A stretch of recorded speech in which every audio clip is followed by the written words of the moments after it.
ખેડૂત અને મારો જે નાતો છે એ આગામી દિવસોમાં અતૂટ રહેવાનો છે। દિવાળીએ હું જેલમાં હતો ત્યારે નવા વર્ષની ઉજવણી ખાટડી ગામે નહોતી કરી, તો આજે ખાટડી ગામમાં નવા વર્ષની ઉજવણીના ભાગરૂપે ફટાકડા ફોડી, સામૈયાઓ કરી, ડીજે વગાડી, ઢોલ વગાડી અને આખા ગામે ઉત્સવ ઉજવ્યો છે। રાજુ કરપડાવે એક બાદ એક શક્તિ પ્રદર્શનો કરી રહ્યા છે।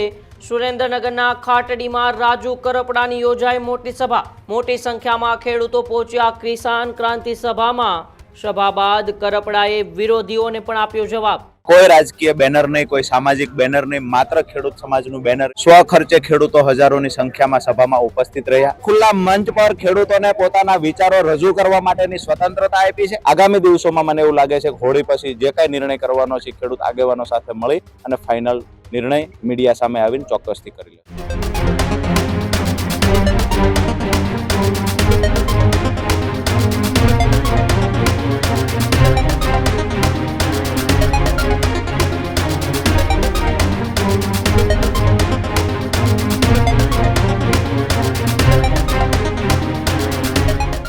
રાજુ કરપડાવે એક બાદ એક શક્તિ પ્રદર્શનો કરી રહ્યા છે।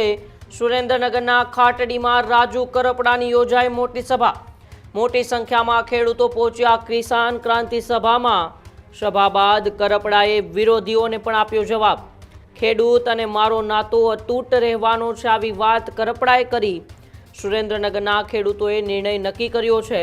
હોળી પછી બીજા જિલ્લાઓમાં પણ સભાઓ કરવામાં આવશે। આગામી દિવસોમાં હું મારો નિર્ણય જાહેર કરીશ, આવી વાત પણ રાજુ કરપડાએ ખાટડીની સભામાંથી કરી। આમ આદમી પાર્ટીમાંથી રાજીનામું આપ્યા બાદ કઈ રાજકીય પાર્ટી સાથે જોડાશે રાજુ કરપડા, તેમની ઉપર સૌની નજર રહેલી છે।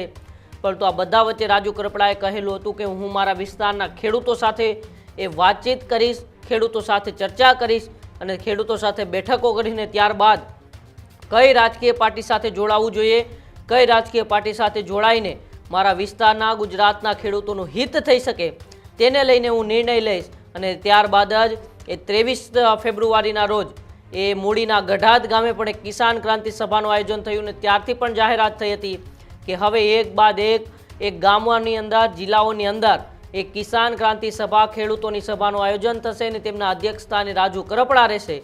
ત્યારે ફરી એક વખત ગઈકાલે એટલે કે મૂડીના ખાટડી ગામે પણ રાજુ કરપડાની એક કિસાન ક્રાંતિ સભા યોજાઈ। મોટી સંખ્યામાં ખેડૂતોએ તેમને આવકાર્યા હતા। ગામની અંદર એક રેલી કાઢવામાં આવીને રેલી બાદ કિસાન ક્રાંતિ સભા ખાટડી ગામની અંદર જાહેરની અંદર કરવામાં આવીને ત્યારબાદ જાહેરમાંથી જ રાજુ કરપડાએ કહી દીધું કે મારો અને ખેડૂતોનો જે નાતો છે, જે સંબંધ છે તે હંમેશા ભૂતકાળથી અતૂટ રહ્યો છે અને હજી ભવિષ્યમાં અતૂટ રહેવાનો છે। હોળી પછી બીજા જિલ્લાઓમાં પણ સભાઓનું આયોજન કરવામાં આવે છે અને સાથે સાથે આગામી દિવસોમાં હું મારો નિર્ણય જાહેર કરીશ કે હું કઈ રાજકીય પાર્ટી સાથે આવનારા સમયમાં જોડાવાનો છું। હવે સૌ ગુજરાતની તમામ રાજકીય પાર્ટી હોય કે ગુજરાતના રાજનીતિ સાથે જોડાયેલા લોકો હોય, તમામની નજર રાજુ કરપડા પર છે। ત્યારે ગઈકાલે યોજાયેલ ખાટડી ગામની સભામાંથી રાજુ કરપડાએ શું કહ્યું, આવો આપણે રાજુ કરપડાને સાંભળીએ। આમ તો ગુજરાતના ઇતિહાસમાં ટાંકી શકાય એવી એક પછી એક ઘટનાઓ ઘટી રહી છે। પહેલા તો ગઢાદ ગામે જે કિસાન ક્રાંતિ સભાનું આયોજન થયું, જેમાં ફાળો ઉઘરાવી સ્વયંભૂ ખેડૂતોએ આખું આયોજન કર્યું। સ્વખર્ચે ખેડૂતો હજારોની સંખ્યામાં સભામાં ઉપસ્થિત રહ્યા। કોઈ રાજકીય બેનર નહીં, કોઈ સામાજિક બેનર નહીં, માત્ર ખેડૂત સમાજનું બેનર। એટલે કે દરેક પરિવાર ખેડૂત પરિવાર છે એ પોતાનું આયોજન, પોતાની સભા સમજી અને પરિવાર સાથે હજારોની સંખ્યામાં ઉપસ્થિત થઈ રહ્યા છે।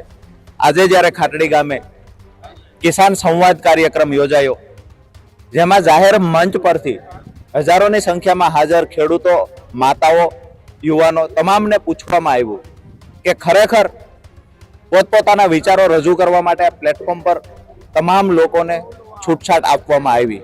તો ક્યાંક ને ક્યાંક હું એવું માનું છું કે આજ દિવસ સુધી ક્યારેય આવી જાહેર સભામાં કોઈ નેતાએ છૂટછાટ આપી હોય, પોતાના સમર્થકોને જાહેર મંચ પર બોલવાની છૂટછાટ આપી હોય, આવી ઘટના કદાચ ભૂતકાળમાં મારી ધ્યાને કોઈ નથી આવી કે આવી ઘટનાઓ ઘટી હોય। આજે અમે ખુલ્લા મંચ પર ખેડૂતોને પોતાના વિચારો રજૂ કરવા માટેની સ્વતંત્રતા આપી છે કે રાજુ કરપડાને શું કરવું જોઈએ, કુલડીમાં ગોળ ભાંગવાની વાત નથી। જાહેર મંચ પર તમામ હજારો કિસાનોની વચ્ચે ખેડૂતો પોતાની વાત મૂકી રહ્યા છે। પોતે આગળ શું રાજુ કરપડાએ કરવું જોઈએ એ ખેડૂતો ચુકાદો પણ આપી રહ્યા છે।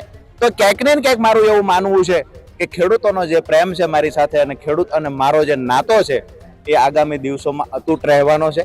આજે જ્યારે ખાટડી ગામે દિવાળીએ હું જેલમાં હતો ત્યારે નવા વર્ષની ઉજવણી ખાટડી ગામે નહોતી કરી, તો આજે ખાટડી ગામમાં નવા વર્ષની ઉજવણીના ભાગરૂપે ફટાકડા ફોડી, સામૈયાઓ કરી, ડીજે વગાડી, ઢોલ વગાડી અને આખા ગામે ઉત્સવ ઉજવ્યો છે. તો એક પ્રકારે મને એવું લાગે છે કે 8 વર્ષ મારા ખેડૂતો માટે જે મેં મહેનત કરી છે ક્યાંક ને ક્યાંક આ એનું પરિણામ છે. આગામી દિવસોમાં સુરેન્દ્રનગર જિલ્લાના ખેડૂતો સાથે તો મહત્વની ચર્ચા થઈ ગઈ. 7 તાલુકાના ખેડૂત આગેવાનો પણ ઉપસ્થિત રહ્યા, એમની સાથે પણ ચર્ચા થઈ. તમામ લોકોની એક વાત છે કે જ્યાં પણ રાજુ કરપડા જશે ત્યાં અમે ખેડૂતો અને આગેવાનો એની સાથે રહીશું. મુદ્દાની વાત એ છે કે ખેડૂતોના પ્રશ્ન છે એનું સોલ્યુશન આવવું જોઈએ, અને ખેડૂતોના પ્રશ્નનું સોલ્યુશન ન આવે તો ત્યાં સુધી રાજુ કરપડા સતત ખેડૂતો માટે લડતા રહેવા જોઈએ. આ સુરેન્દ્રનગર જિલ્લા પૂરતા કાર્યક્રમો થયા. આગામી દિવસોમાં હોળી પછી તરત જ સૌરાષ્ટ્રમાંથી તમામ જિલ્લાઓમાંથી ખેડૂત આગેવાનો સુરેન્દ્રનગરમાં ઉપસ્થિત રહે છે. જરૂર પડશે તો સૌરાષ્ટ્રના જિલ્લાઓમાં પણ આવી સભાઓનું આયોજન કરશું. આજે તમામ જિલ્લાઓમાંથી ખેડૂતોનો આગ્રહ છે કે અમારા જિલ્લા, અમારા તાલુકામાં પણ તમે પધારો અને ત્યાં ખેડૂત સભાનું આયોજન કરવું છે. તમારા સમર્થનમાં અમારે પણ આગળ આવવું છે. તો ક્યાંક ને ક્યાંક હાલ પૂરતા મેં રોકેલા છે અને કહ્યું છે ખરેખર આગેવાનો સાથે મળી લઈએ અને આગામી દિવસમાં જે કાંઈ નિર્ણય કરવાનો છે એ બધા સાથે મળીને અમે 10 થી 15 દિવસમાં નિર્ણય થઈ જાય. પરંતુ ખેડૂતોનો આગ્રહ છે કે સૌરાષ્ટ્રના તમામ જિલ્લાઓમાં પ્રવાસ કરો. આગામી દિવસોમાં મને એવું લાગે છે કે હોળી પછી જે કાંઈ નિર્ણય કરવાનો છે ખેડૂત આગેવાનો સાથે મળી અને ફાઇનલ નિર્ણય મીડિયા સામે આવીને ચોક્કસથી કરી લેશું. કયા પ્રશ્ન ખેડૂત વતી સરકાર સમક્ષ? ખાસ કરીને વિસ્તાર વાઇઝ પ્રશ્નો અલગ અલગ હોય છે. આ સુરેન્દ્રનગર જિલ્લામાં સાયલા તાલુકાની વાત હોય, મૂળી તાલુકાની વાત હોય, થાનગઢ, ચોટીલા, ધાંગધ્રાનો જે પટ્ટો મૂળીના સીમાડે છે, વઢવાણ તાલુકાનો મૂળી સીમાડે પટ્ટો છે, આ તમામ તાલુકાઓ સિંચાઈના પાણીથી વંચિત છે. ક્યાંક ને ક્યાંક આ વિસ્તારના ડેમ, તલાવો ખરેખર સુકાઈ રહ્યા છે. તો જો સિંચાઈના પાણીની વ્યવસ્થા થાય તો આ વિસ્તારમાંથી જે ગામડાઓ ભાંગી રહ્યા છે, ચોટીલાના ઠાંગાની વાત કરીએ તો રાજપરા ગામ છે જ્યાં એક સમયે 10,000ની વસ્તી હતી, 20 ગામનું હટાણું હતું. આજે રાજપરા ગામમાં 80% ઘરો કાચા માટીના કરેલા છે.